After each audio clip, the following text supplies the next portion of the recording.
Только сборной России. Подача мостового, хорошая. Смоленской области, откуда родом Максим Глушенков. Момент опасно. Надо забивать удары. Куда-то в голландском чемпионате за роттердамскую Спарту на правах аренды был в Уотфорде. Но там не играла. Сейчас хорошая атака. Прострел низом и мяч в свои ворота отправляет. Кругового. До Камличенко мяч не дошел. Ну и здесь от ноги защитника Семи. Николай Писарев, а вот сейчас опасно. Ух, какой забег, удар, Сафонов! Шикарная реакция, шикарный проход и супер скорость от Фисая Дели Баширу. И удар Сафонов реагирует. Быть наша. А сейчас забегает Глебов за спину Глушенкову. Момент, удар. Есть пространство у сборной Нигерии. Идет с мячом Кристианучи вперед. Подача, удар головой. Вот и Бонифей. Знаешь, Учи мимо меня промчался сейчас, вот этот эпизод. Он особо даже не старается бежать. Но если у Орла размах крыльев, то здесь разыграли. А вот здесь хорошая подача. Опасно. Сафонов! Ну, мы, в принципе... 1-1 в тайме. Ну, а здесь непонятно, что хотел Матвей. Вот слабенькая передача. Аркадара мяч перехватил. Первым касанием подработал и вторым отправил мимо вратаря. К сожалению, эта серия прервалась. Такое бывает. И вот будет удержать ворота сегодня на замке. Но действовали в целом в обороне. По-другому и не скажешь.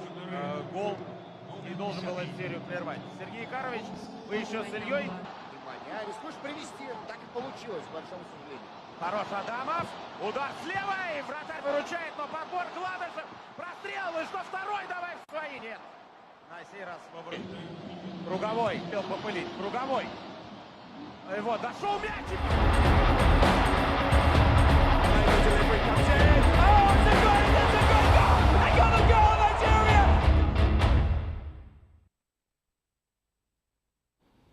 All right, and of course, Baraka the salah to all the Muslim faithfuls all around the world.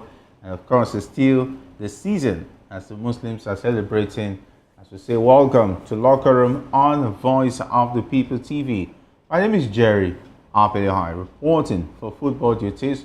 And of course, we had to take you to the camp of the Super Eagles as they prepared for the Unity Cup, and as well take you to the Russian game. You could see the actions and the pictures of that game between the Super Eagles of Nigeria and the Russian national team. And of course, joining me today is Ikechukwu, who makes a usual return, and Maiwa will get to join us very soon. But taking a look at it so far, so good. How has the season been? Hope you've had a lot to chew and enjoy. Courtesy of our Muslim brothers and sisters. Yes, of course. Very good evening, and Baraka the salah to Muslim brothers and sisters all over the world. I think this is very much, a very cool season, irrespective of the weather today. It's kind of a little bit hot, but yeah. Yes, for the Super Eagles game, it was very interesting. It was a very interesting game. I saw a lot of, input as regards what I was expecting from the manager. Of course, the result didn't actually go as I expected. I was hoping that the Russian national team, that's obviously, rusty at this point, will not be able to actually be as competitive as they were in that particular game. But of course, playing behind their fans is actually something, and of course, playing with a team that's not, very well in good blend. Talking about the Super Eagles, they really gave a good account of themselves, and I think it's one of those games you go into and then you expect to see certain performance, and I think one of the performances that caught my attention is that of Maduko Okoye. I think there's a lot of confidence as regards the national team now. And it was a very good one at the end of the day, Jerry. All right, of course, Mariwan still chewing all the, talking about all the Salah meets, but hopefully he gets to join us on the show this afternoon. And of course, I advise that you stay tuned. For those who are watching us on YouTube, you can be a part of the show via the talking about the chat session. You can also do us a favor and subscribe and hit that notification bell so you never get to miss an episode of the Locker Room. And those who are watching us on LCL TV, you can join us via the WhatsApp number showing on your screen to join the conversation. All right, let's start off quickly with the Super Eagles, where Nigerian Super Eagles head coach Eric Chell has made decisions on 5 players after recent games. Of course, we know that Victor Boniface may not play for the team in the near future due to Chell's dissatisfaction with his performance against Russia. Of course, Boniface's lack of effort, tracking back and pressing didn't meet the coach's expectations. On the other hand, Seredesa's Frank Onyeka and Benjamin Frederick impressed Chell with their performances, and Desas is said to be a backup to Victor Osimhen, while Onyeka's work rate and distance covered caught the coach's attention. Frederick, a young Brentford defender, has become Chell's 4th choice centre-back, and Chell has also reassessed Bruno Yemachi's role, believing he struggles against opponents who press high up the pitch.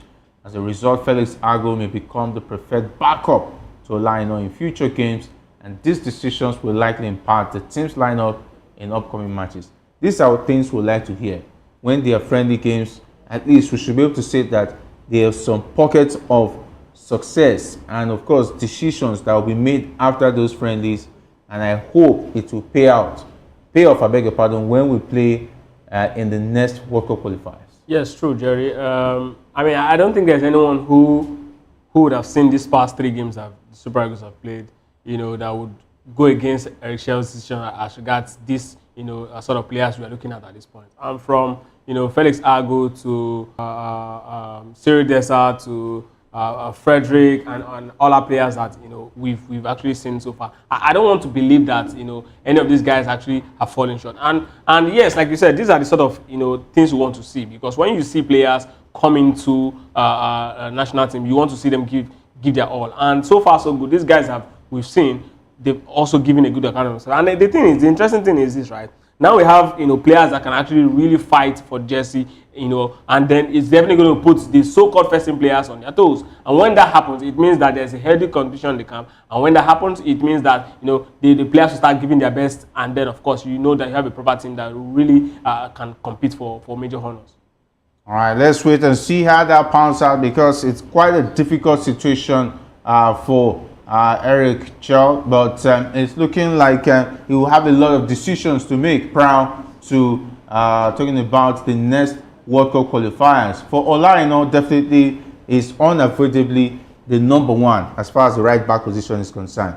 Then for Felix Agu, I think with what we saw in the Unity Cup games, we can say for sure that he looks like the real deal. He's hungry. He wants to prove himself. And if Olaino should pick an injury, they will be confident that Felix Agu will give us like for like what we've seen with Olaino. But for the defense, there's been a lot of talk about the defensive position not meeting up to standard. But with what we saw in the game against Russia, we can see some bit of stability when Ekong came back and played alongside Shemia. For Trust Ekong. Yeah, we missed him because of injuries. Yes, because he has always been that man who has been able to cover up the lapses as regards Ekong's strength and ability to actually chase the ball. He's been that gentle giant in the heart of the defense. But then the likes of Felix Agu, there's something I actually saw in that guy. That guy has the ability to actually even play in the centre back position if given the opportunity.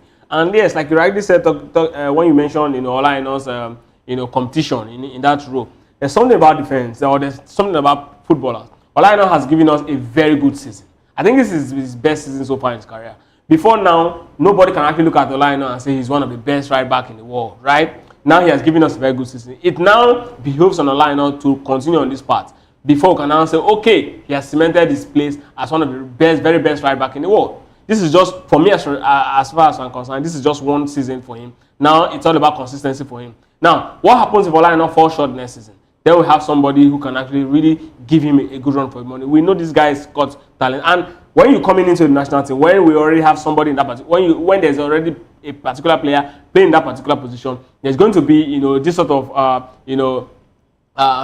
laid back attitude from the player. This sort of, I want to give him respect because he's already been part of the team. And of course, the other first team players will always want to naturally protect their own. That's exactly how it is in every other team. So, but if Ola fails to live up to the billing of, or if one of the inevitable happens in football, which is injury, happens to Ola, and then it's really going to have the opportunity to actually lay claim to the red jersey. But what I want to see is the both of them firing all cylinder, going to a major competition, so that we'll know that if anything happens at the end of the day, the person that's going to be coming in is someone who is of top quality as well. Yeah, someone of top quality as well is the name of the game, because if you're looking for replacements in the national team, who are we going to say is going to come in, and is he going to give a like-for-like performance or something better? And remember when Liverpool had issues in terms of scoring, when Firmino, Salah and Mane are not really doing it. Maybe the opponent is quite dogged and strong. There's a certain Origi who comes in and causes a lot of havoc from the bench. And at the time, we used to have in the Manchester United, Ole Gunnar Solskjaer was the beautiful assassin. He comes in and do the magic. So we should have that in the Super Eagles. I think we used to have that in Super Eagles. Sometimes Agawa will come from the bench and do the damage. If at some point, Kanu actually got to that position when he was our killer man. Whenever we see him warming up, we know that there's something beautiful is about to happen. Every team have that. In fact, Alvaro Morata also had that touch while at Real Madrid. Teams have this joker that comes in at some point to actually change, the dynamics of the game. It's all about what the game represents. I mean, the patches and the colors of football is never one color, and that's why they always say the variety is spice of life. And if you have those variety in all round good quality, and definitely you have a team that you can actually put your money on. That's when I want to ask: is Sarah Dessers the man who can come from the bench? I've seen Tolu Arokodare showing the glimpses of that. Maybe him and Arokodare and Dessers would be our jokers going forward. What do you think? Well, I think for me, Cyril Dessers is more of a starter. We've seen him. He starts game for Rangers. When is Victor Osimhen? Yeah, of course. I mean, I don't know how the coach can actually find a solution to it. But if Eric Chell decides to actually play two-man forward, then of course we might be seeing two powerful strikers in Cyril Dessers and Victor Osimhen actually leading the line. But of course, if he decides to actually go with one man, of course, Victor Osimhen will definitely be the starter, and Cyril Dessers can come in. But if we look at jokers are players who are not known to play very long. They just come in and give you that instant result. I mean, remember the Sani Emmanuel, actually how he actually came from the bench to become top scorer in that particular tournament, just coming from bench and get. But when you give an opportunity to actually start a full game, you definitely see they don't really have all it takes to actually go all along. And they really do not have they just have that a very beautiful moment when they come in, they find the right spot, be in the right place at the right time, and then put the ball back on the net. But they don't really have what actually takes to actually last long in the game, in terms of quality, in terms of drive, in terms of how skillful they are. So that's the difference between this sort of player. But yes, it's going to be good to actually see them. Perhaps even Arokodare, I want to believe a player who is found the back of the net on numerous times in his club in Belgium. It's not the player who want to look as just an ordinary joker that will come into the game for 15 minutes. These guys are all regular starters for their club and they've been delivering. So I mean, it's just one of those very unfortunate times where you have a very top striker in a team and then you have other very good ones as well who are also very good to actually be the number one striker. I mean, Brazil also at some point have this problem in Ronaldo da Lima, of course, Giovanni Eba. So you can always have this sort of problem. I mean, England also had the problem of Hurricane and Jimmy Vardy at some point. These guys are leader strikers, but I mean, both of them cannot start except the coach wants to actually play a certain way because of certain opponents. So it's just one of those unfortunate times, and that's why you look at certain players, you say it's just so unfortunate that he actually came in this particular era. All right, of course. So still taking a look at the Super Eagles, where Nigerians Super Eagles head coach Eric Chell has addressed the team's recent defensive issues, where they have conceded identical goals in 3 consecutive games. The latest instance was in the 1-1 draw against Russia, where Shemi Ajayi scored an own goal from a cross, similar to the goals conceded in the Unity Cup matches against Ghana and Jamaica. And Chell attributed the problem to the team's struggle with coping under pressure and dealing with opponents pressing. He noted that the Russians effectively pressed Nigeria in the second half, leaving them without possession, and the coach emphasized the need for adjustment and working on playing under pressure. And Chell's comments suggest that the team will focus on improving their defensive strategy and ability to handle opponents pressing in future matches. We saw that against Zimbabwe. We saw that against Ghana, Jamaica, and even Russia. So that means our opponents already know that when the pressure is so much on the defense, there's always difficulty in managing it. So I think Eritrea has a work on his hands. With the players we have, they should be able to manage pressure. Because playing for West Brom, for Shemi Ajayi, is a lot of pressure. And of course, Trustekong has played in high-pressure games, even as far as the final of the Nations Cup. So I think that should be a worry. Even the likes of Calvin Bassey, but I cannot say for Frederick and Ogu because they're still coming up. True.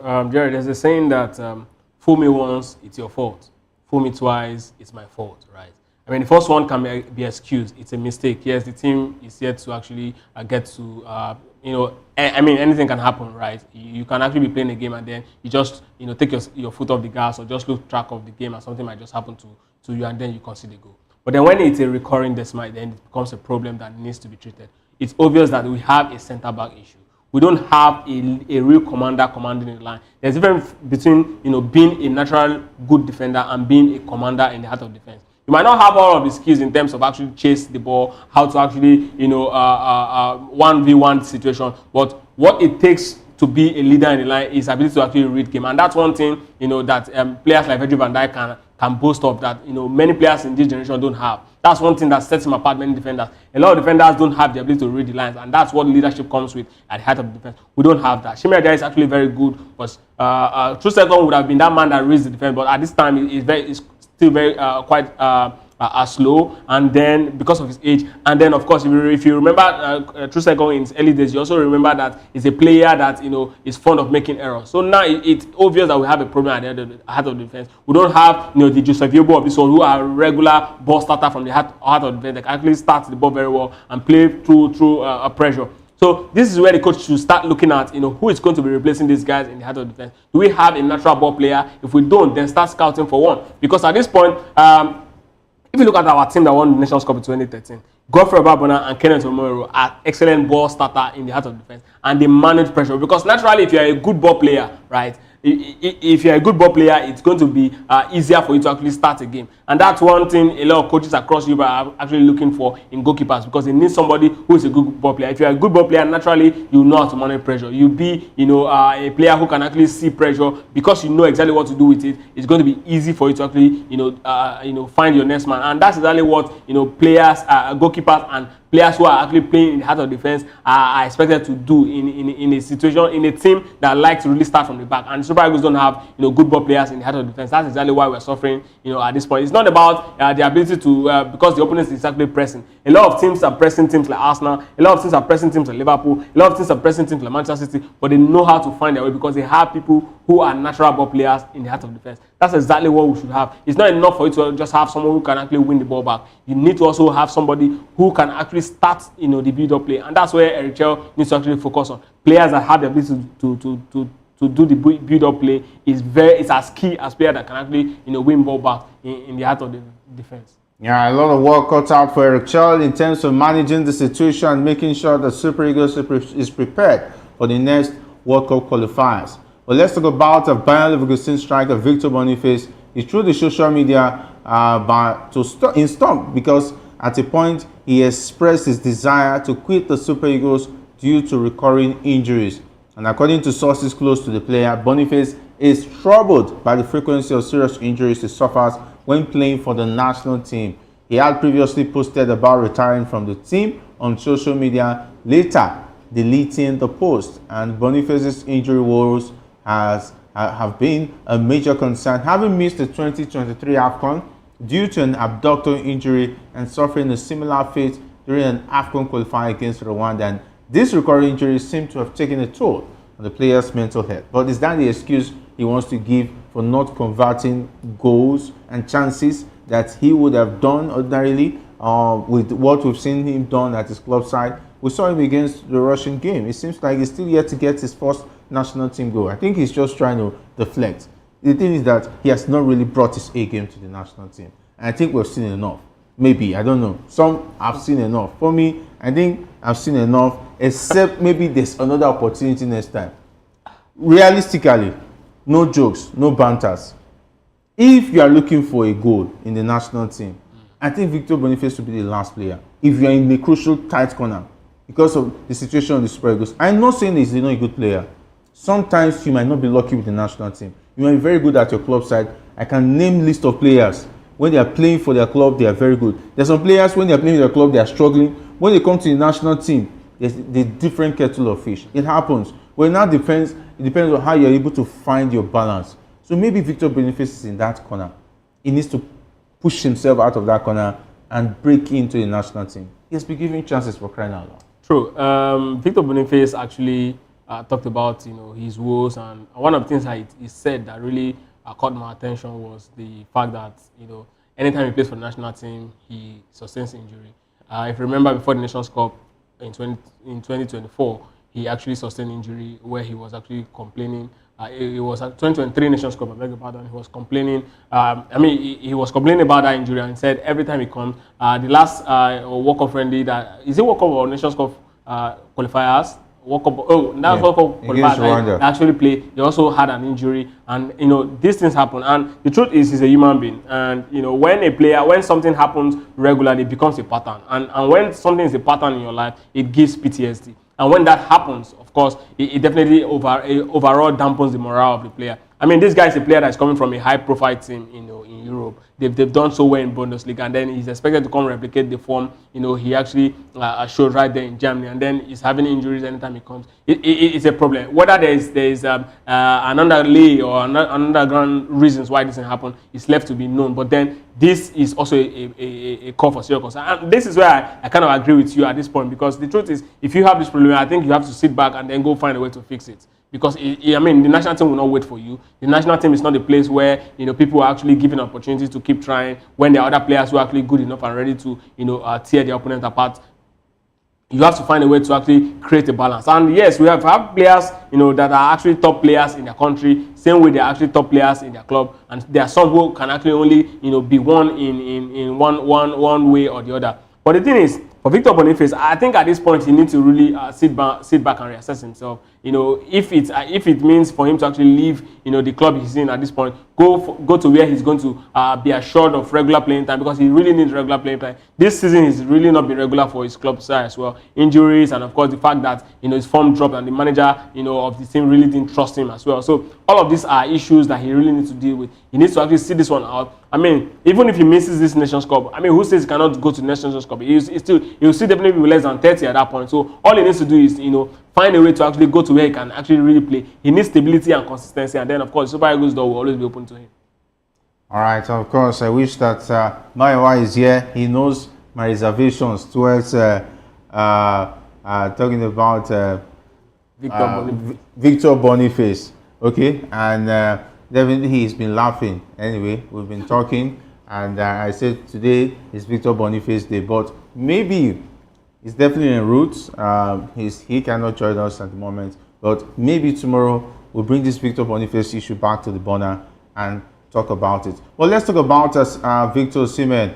We already understand that he has rejected the offer to join Al Hilal, and Galatasaray president, talking about Dursun Özbek, has confirmed that the Super Eagles striker will stay at the Turkish club despite interest from Saudi side Al Hilal. And Özbek revealed that negotiations are ongoing, and the club's fans will play a big role in convincing Osimhen to stay. Osimhen had a successful loan spell with Galatasaray last season, helping the team win the league and cup double. I think he has done his best for Galatasaray.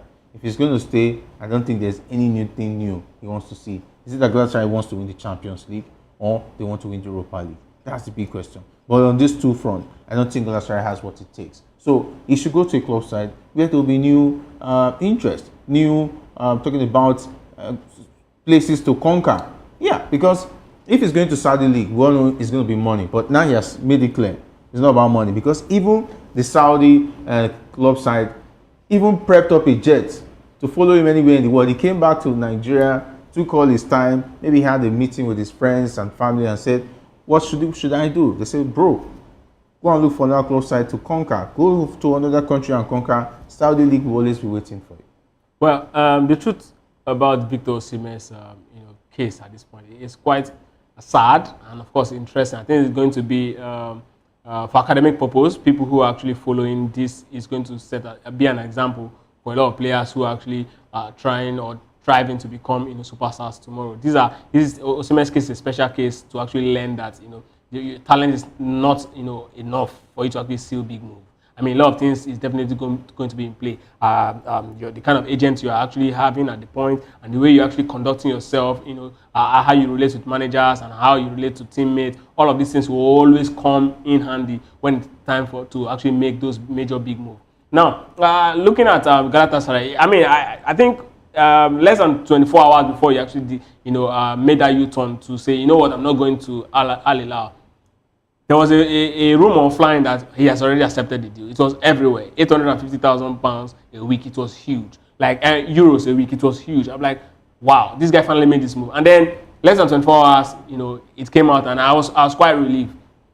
Now the problem with this particular thing is this. I don't know why the manager, the president of Galatasaray is quite confident that Osimhen is really going to stay with Gala, except if there's an underground conversation. Maybe they've used your coach to try and. No. Apart from that, it could be that they've told him, what, we have projects. We are going to bring in XYZ player. At least let's start from conquering Europa League first, and then let's see if we can actually go to the Champions League next season after this one. And of course, you still have your time to actually leave anytime you want to leave. And there are also other clubs in Europe. I think he must be Joseph the Dreamer if he believes any project from Galatasaray that they are going to progress to win Champions League or even Europa League. No, what I'm saying is it's all about projects. The quality of, if they actually bring certain level of players into this team, they can actually do very well in Europe. Top quality players in their prime will come to Galatasaray. Let's even start to ask, which team won Europa League last season? How good is that particular? Is it not Tottenham? Yes. So I mean, as far as I am concerned, Tottenham is not far apart in terms of quality from this Galatasaray side. Okay. So the truth is, if they can actually bring in good players to blood in with Victor Osimhen, they can actually go as far as winning the Europa League. And yes, of course, nobody's saying he should stay there and go to Champions League next season with them, right? You can always make that big move. I think there are conversations about him going to top club in Italy. Juventus is actually looking at him. They can actually find a way around it. But then he should, if he wants.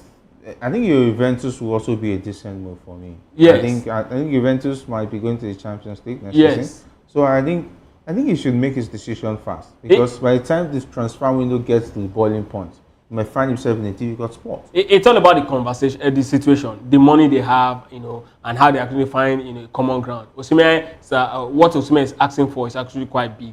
And he doesn't have the manager that can actually break in any door to actually say, you know what, this my player is the next big thing after Jollof Rice. But I mean, he doesn't have that sort of manager. So that's exactly agent rather. That's exactly why he's actually struggling, and he feels like nobody wants him. And again, a lot of persons took for granted his reaction to Finidi George. People don't know that across Europe, managers actually look at these things. Clubs look at these things. These things are very key. Yes, these things are very key. Yes, you can have. We saw the way Lukman actually handled the issue with his manager. Right, the president need to come in. They have to sit down. He didn't go all out ranting. He didn't do social media and that's exactly the same way Lukman would have reacted if it were to be Finidi George. Yeah, that's exactly what. And I think he had a similar situation because he was benched in the two friendlies, but we never heard from him. That's exactly how players react to situations like this, right? But the thing is, he actually crossed the line, and people will definitely be looking at you. People will be thinking, you know what?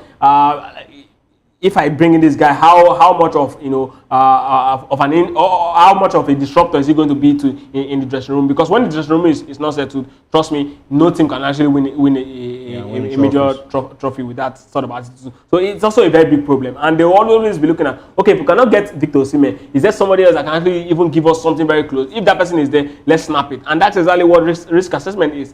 Osimhen and again, we also the issue of his agent that is actually not a top agent will also prove a problem. But so that's why I said, you know, his incident is one of those that, you know, in years to come people will learn and look back and say, you know what, we once had the player of top quality, and then it feels like no top club wants him. It feels like, you know, these players are actually stranded, because I know that what Osimhen is commanding today. I mean, Osimhen has proven himself. So if Liverpool can actually cough out as much as what they cough out for Florian Wirtz after a very good, you know, season, right? I don't know why, you know, no club in Europe will be able to do same for Victor Osimhen. It boils down to what we've been talking about, the issue of, you know, the agent, and of course the fact that club sides are actually really keen. I mean, we remember I said Mario Balotelli, as good as he is, you know, after he actually left Man City, a lot of persons were like, you know what, I can't actually deal with this guy. And that's exactly how the world didn't even get to hear of Mario Balotelli until very recently, where we started seeing him playing for a level where we expect, you know, this is not where Mario Balotelli should be. But then, of course, it's football, and people will definitely learn lessons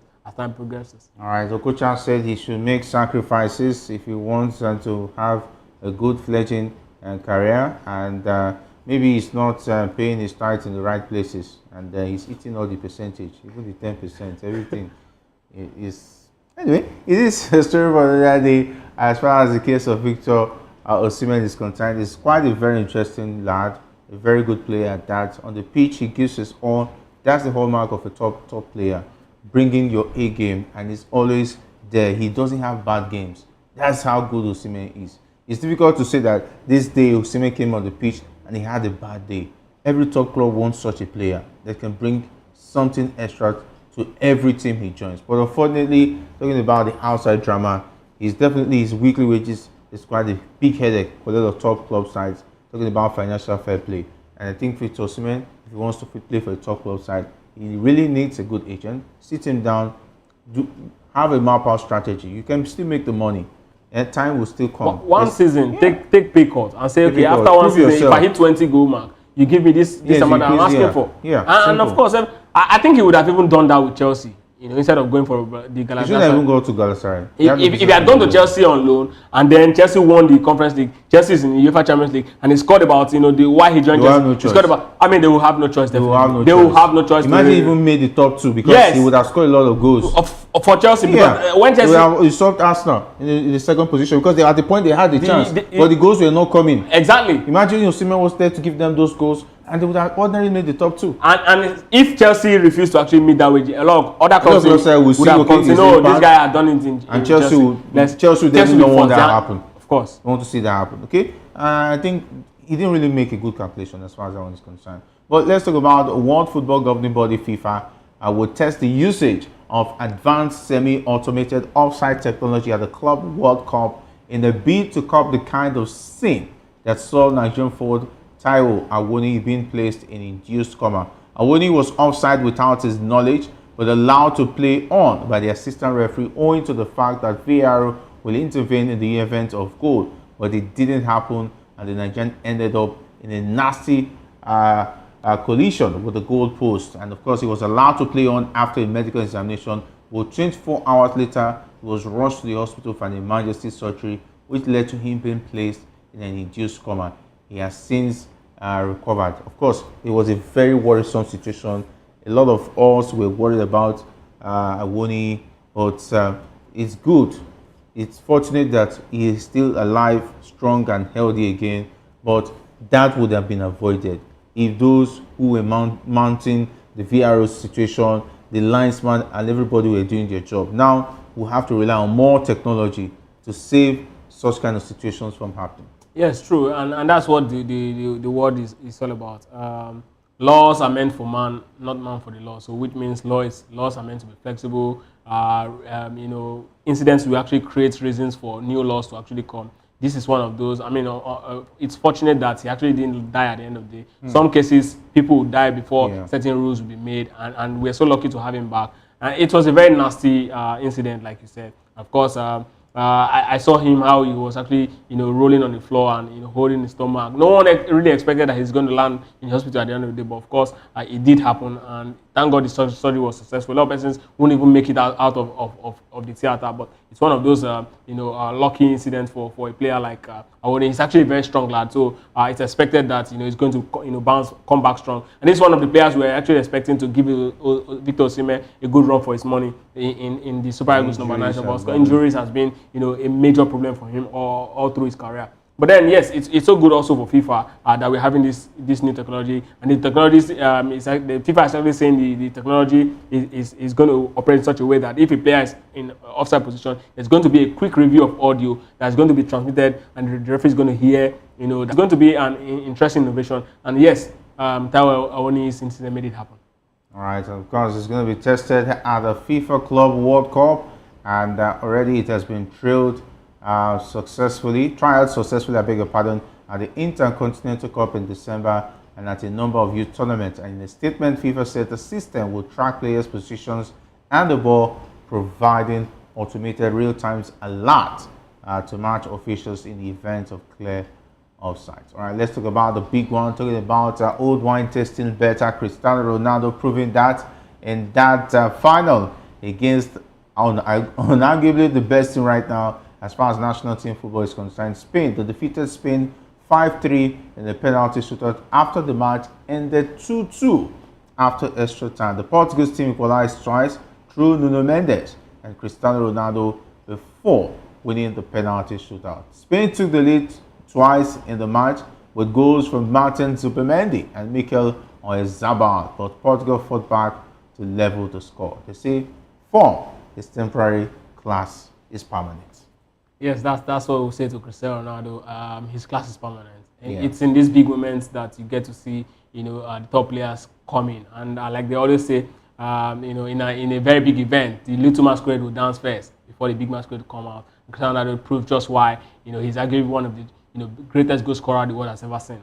It's quite a very painful moment for Spain. They've actually really worked hard. A lot of their players actually are part of the Barcelona side, and some of the players actually also lost UEFA Champions League semi-final, and then they got to the final after defeating a very strong side of France, and then they got to the finals, and it was penalty shooter that could separate them. I mean, one man really stood out for me, Nuno Mendes. That guy is arguably one of the best left back in Europe, if not in the world at this point. Yeah. He reminds me of He reminds me of Roberto Carlos. The way he moves, he's strong, and of course he's so calm on the ball. That guy is a top-notch player. I mean, we saw in the UEFA Champions League, we were like, okay. So what he did to Salah, what he did to Saka. It says a lot about his quality. And of course, their manager, the Portuguese manager, who is former Everton manager, what's this Dutch guy's name?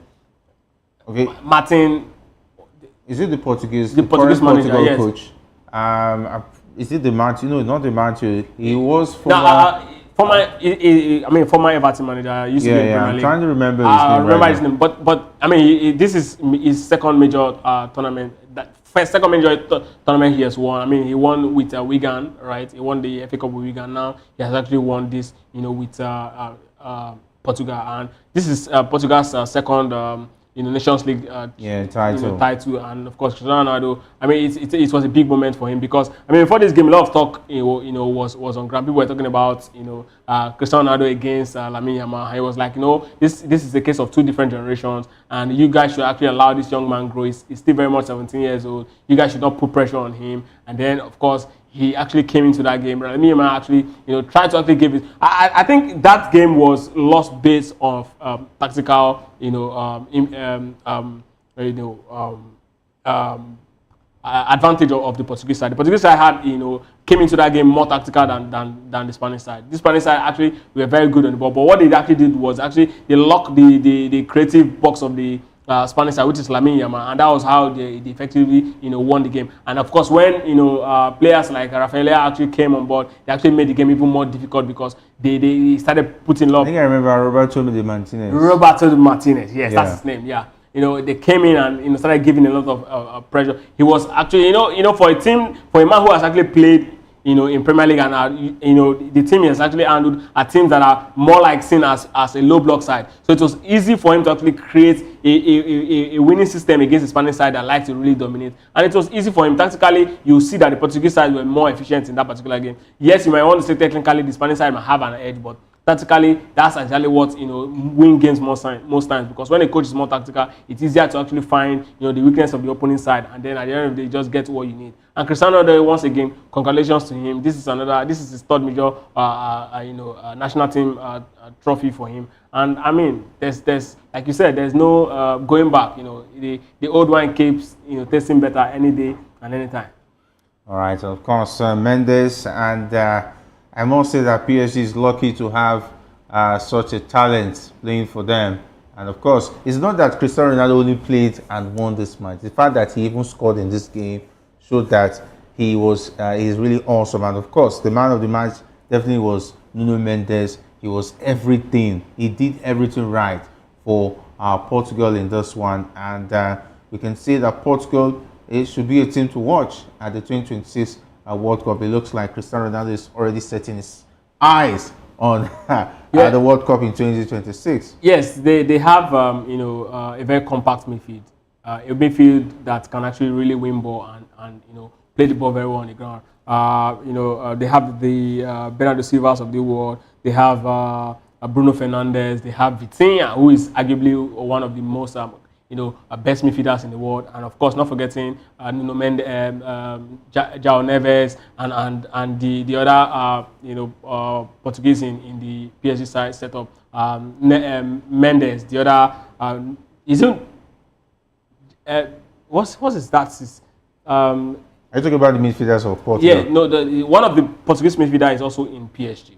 Yeah, I'm trying to remember his name right now. The guy with the full hair. So these guys have a good crop of midfielders. And when you must win a major tournament, and you see Ronaldo in tears. When you must win a major tournament, you definitely must win with players who with good set of midfielders. And that's exactly what helped Argentina in the last World Cup. Argentina, yes, you might say many of the names that came to that World Cup are actually very well unknown. But when they came into that particular World Cup, many of them, we saw them and we say, okay, these guys are top quality. The Enzo Fernandez, Alexis McAllister. Yes, we've seen a glimpse of him in the English Premier League. And then this guy actually took center stage and then helped them win the World Cup. So now Argentina have this crop of players that are actually top midfielders. They can actually be looking at, setting their sights at the biggest tournaments in the world. I'm talking about the World Cup. And they have, a stable backline. I mean, top players in their defense. So, and there's a Cristiano Ronaldo who can actually always find the back of the net.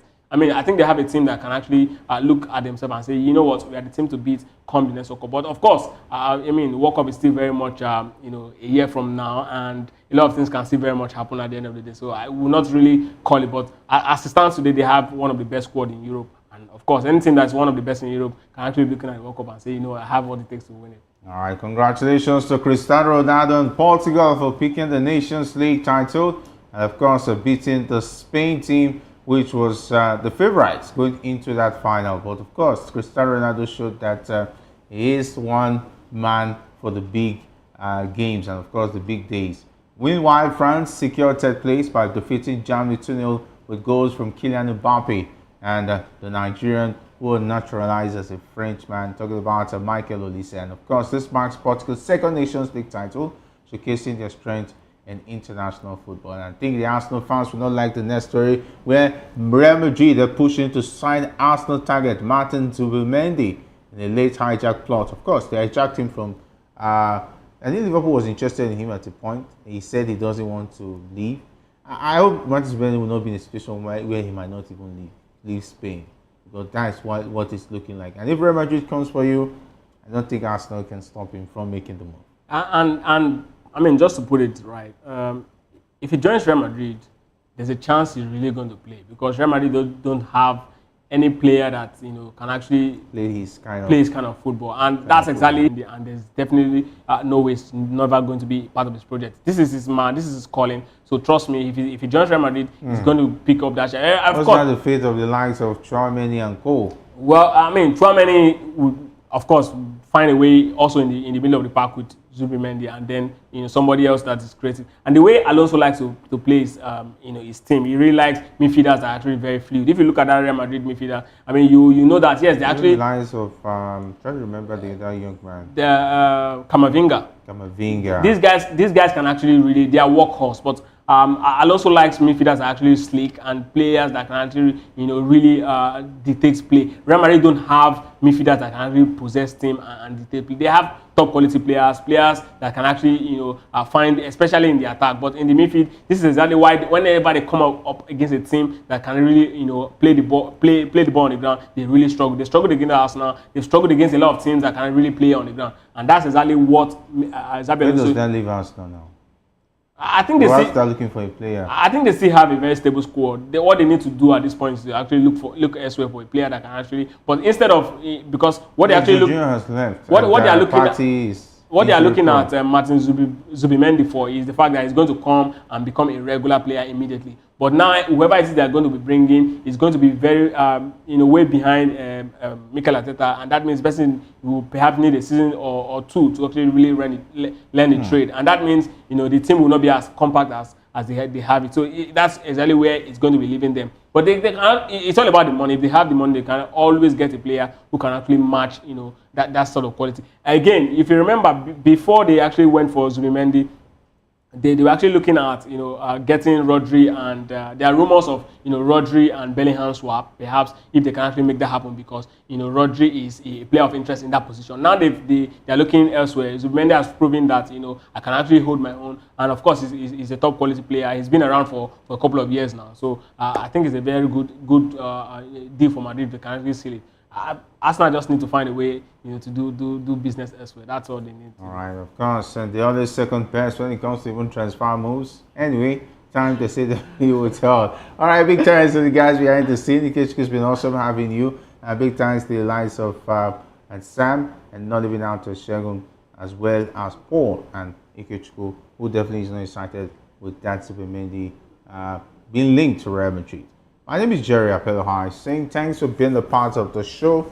Up next is Political Lens with Chukwumakuru. Stay tuned.